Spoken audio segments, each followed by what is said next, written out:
One of the big names to be joining us at the big house this weekend, Casey Mears. Casey, your first time racing here at Crandon and short course of this format.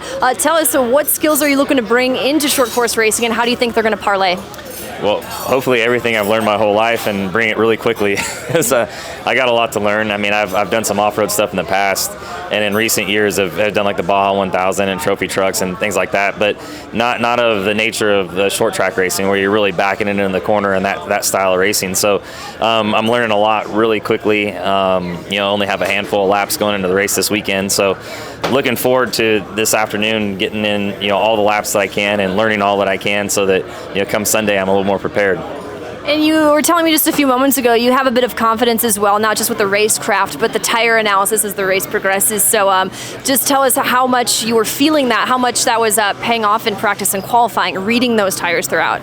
Well, I think, maybe more than the tire, just the track and how it changes. Like I was saying, in NASCAR side of things, our tires changed a lot, and the rubber that they laid down changed the track. So the thing that I think that relates the most is as those tracks change and you had to look for a different groove and move around to find speed, you have to do that a lot in dirt racing. Obviously, it goes from being a little bit damp to getting dry to working a cushion, all that kind of stuff. As I get more comfortable with the truck, I think that's something that I'm used to doing in a little bit different fashion. So hopefully that applies, this weekend.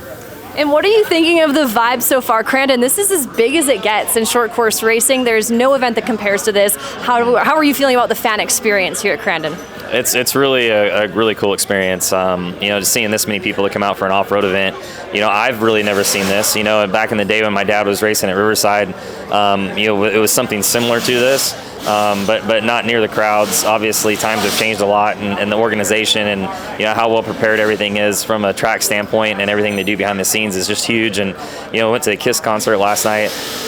Typically you wouldn't see those types of things at a short course off-road event, and the Flannerys and all the guys that work really hard at promoting this event have done a really good job.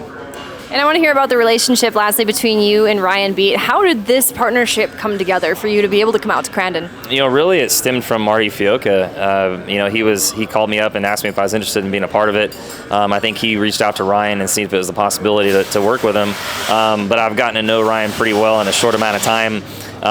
Jimmy Johnson's a really good friend of mine. His brother Jarrett came out here and ran. Jimmy's ran, and they actually grew up near Ryan in El Cajon, and when they're all racing motorcycles together, had a pretty good relationship. So right away we had a little continuity. I've only known him for this weekend, but the conversations that we've had over the phone, he's been super helpful and worked really hard to get his team to be able to prepare this truck. So really enjoying that relationship, and it's been fun just understanding how he approaches the track. These guys obviously have a lot of experience, and he's had a lot of success, so being able to draw from somebody like that has that kind of experience has been key for me. We are so excited to have you out here. Best of luck this weekend. Casey Mears for Ryan Beat Motorsports.